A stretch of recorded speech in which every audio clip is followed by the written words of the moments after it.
If you no longer want to use your Yahoo Mail account or you just want to switch to a different email service, you can deactivate or delete your account permanently. So closing your Yahoo Mail account removes access to your emails, contacts, and other Yahoo services linked to it. Yahoo provides a straightforward process to ensure your account is safely deactivated while giving you time to recover it if needed before permanent deletion.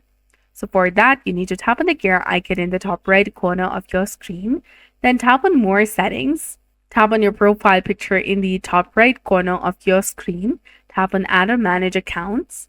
Tap on Account Info. Once you're in the Personal Info page, tap on Security. Tap on Privacy Controls. From this page, you need to simply scroll down and you will see the option of Delete Your Yahoo Account, where you can request a deletion of your Yahoo data. Go ahead and tap on that. Then scroll down and tap on Continue Delete My Account highlighted in blue color.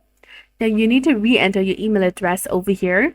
Tap on Yes, delete this account, which is highlighted in blue color, and you'll be done.